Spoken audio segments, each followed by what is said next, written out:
Hello and welcome back to ToryTalks, Pokemon edition. Looks like we've got all of our Pokemon are up to full health. Feeling really good about them. I think last time kind of got my butt kicked by Blue a little bit. But I'm feeling good. I feel like there's some things that I'm going to be able to do. I haven't played in a while, so I don't remember what I'm doing. But yesterday in Super Mario RPG, I talked about a time that I almost died, and I didn't. I mean, I was sort of close to dying, but I wasn't really. And I said there were a couple other times in my life when I like legitimately thought it was over, like game over life. And I want to talk about another one of those because I think they're just interesting stories, and I think the idea of human mortality is really kind of interesting. I don't know. Hey, jerkhead, you probably don't have any badges. The guard won't let you through. So this is actually like I really could have. It could have been bad. A few years ago, I was in Nepal, and if you're not familiar with kind of international geography, Nepal is a small mountainous country directly to the north of India. It's sandwiched between China, the portion of China that used to be Tibet, and India. Mount Everest is in Nepal. The Himalayas are in Nepal. Himal is actually the Nepali word for mountain. So Himalayas means mountains. It's a beautiful country. I was there doing mission work, and I was working with orphans and women that were rescued from the sex trade. We were kind of just learning from them, and I was tutoring algebra to little kids and working on homework and playing soccer and trying to fix up the home. It was called Asha, Nepal, and Asha is the Nepali word for hope. I believe that the name of the place now is called New Hope, Nepal, run by a really, really wonderful man and his wife named Bhuvan and Sunira Devkata. Just beautiful people. They're so great. Yeah, eat it, Pidgey. So we're in Nepal, and we had a weekend off, so we went north, really, really close to the Tibet border, like close enough that if we had taken a wrong turn or a wrong bus or something, we might have, a Charmander, we might have run into like Chinese border guards. And up there was this, I don't remember the name of it, but it was basically like a, it was like half resort, half adventure, something. Basically, everybody went there to do bungee jumping and like this rope swing where you swung at like 100 miles an hour. We went up there and we were staying the evening at a place where another group of people that we knew were also staying. It was just this very small church. And in the evening, we walked down the road and we went kind of in between. It's very, very mountainous terrain. So on my right is walking north up the road. On my right, it goes straight down about 100 feet, and then there's a big river, like think about as big as the Missouri, or real wide across. Pretty big muddy river. And then on our left to the west were big mountains. And we went about a mile up the road. We took a left through kind of into the mountains, and we climbed up, and it was basically a waterfall that went down over a very series of yeah. Oh, sorry, I got really... Yeah, you just lucked out. Yeah, shut up, Blue. Oh, and I win money, too. Climbing up these things. So we're just getting soaked. There's water everywhere. And we're climbing up these rocks, and we get to this part where it's like a legit waterfall. The waterfall is maybe 3-4 stories high. Falling down, we go under it and sit under it and laugh and let the water fall on us. And then we realized, well, there's a way to get to the top of the waterfall if you go around and climb up this hill, basically. And the climb was really tough. Only about 5 of the 12 of us did it. We climbed up, and on our way up the hill was really precarious. We're basically free scaling this cliff face, and we're grabbing onto roots, and we're already wet and our shoes are soaked, so we're kind of slipping. And I get to the top, and it is just one of the coolest feelings I've ever had.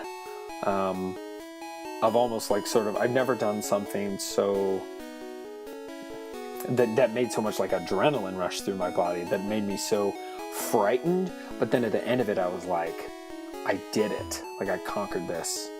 I take the winding turn for Viridian Force.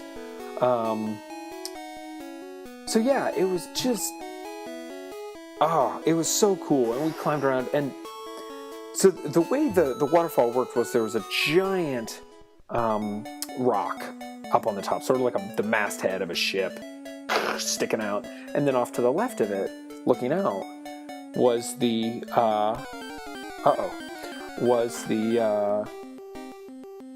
place where the water came out. And it went from up the mountain down to one basin, and then down into another basin, and then it fell the 4 stories. And I wanted to get into that basin. I wanted to go down into it because it was almost like a whirlpool. It was just cool, and the water was so bright and clean, and it was just cool.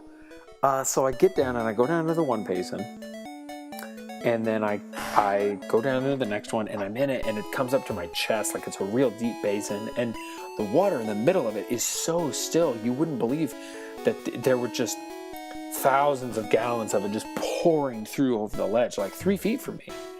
I came here with some friends. They're out for Pokemon fights. Well, that's really nice of you. What do I do out here? And I look out, and I've got some pictures. I think this guy's gonna fight me. Trainer tips. If you want to have a battle, stay away from grass. Well, thanks. Appreciate that. Here we go. You should carry extras.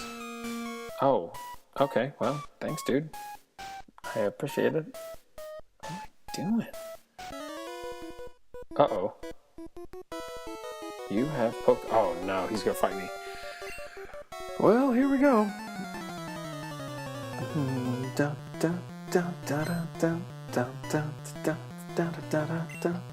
bug catcher sent out Weedle is kind of lame. Go bird, Jesus. Anyway, okay, sorry, back to the story.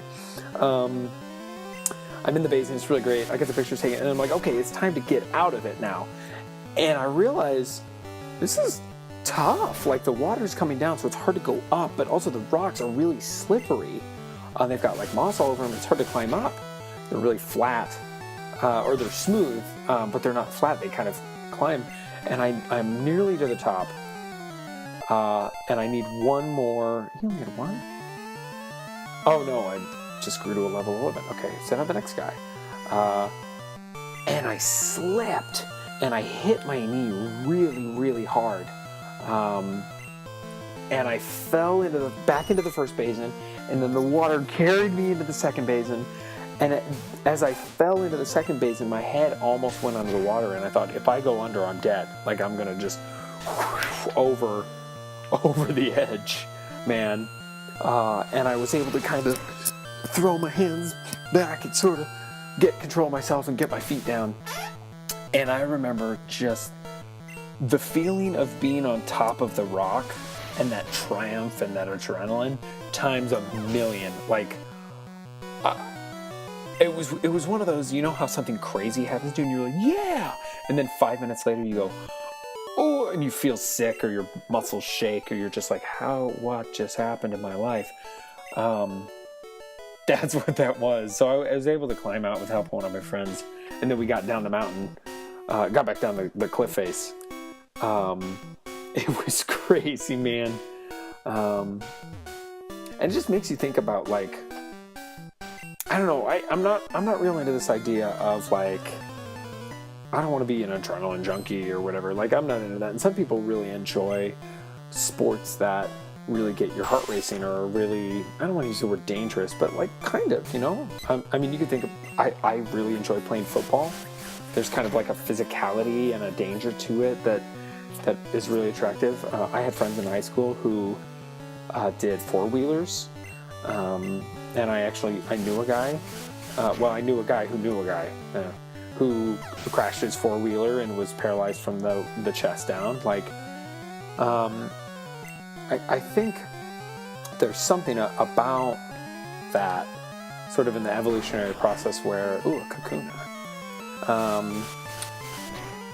We don't get that anymore. Louis C.K. has this really funny bit where he talks about, what would it be like if we had to hunt for our food, you know? What would it be like if we had to, every morning, if we wanted breakfast, we had to like team up with a buddy and then separate some other schmuck from his kid and then eat the kid, or like chase down an old guy at a bus stop. Like, we don't have to do that anymore because we can just, you know, go to the grocery store. But I think there's something about the hunt. There's something about the thrill and the energy and this idea of like, holy cow, this is crazy. What's going to happen to my life? An unpredictability. That sort of takes us out of our routine. And I don't know, that was really cool, and that was a moment that I'm really going to cherish for the rest of my life. Not because I almost died or it was, you know, but because it was so raw, and the humanity and the realism of it was just so pure. And that's something that I want everybody to experience sometime in their life. It's just that, like, that feeling of being so alive and looking at yourself and being like, holy cow, like, my body, my life, my brain, my eyeballs are just so amazing. And even just the fragility of it is, it's incredible that we get through every day like we do. So anyway, that's it for Tory Talks. Thanks for watching. We'll see you guys later.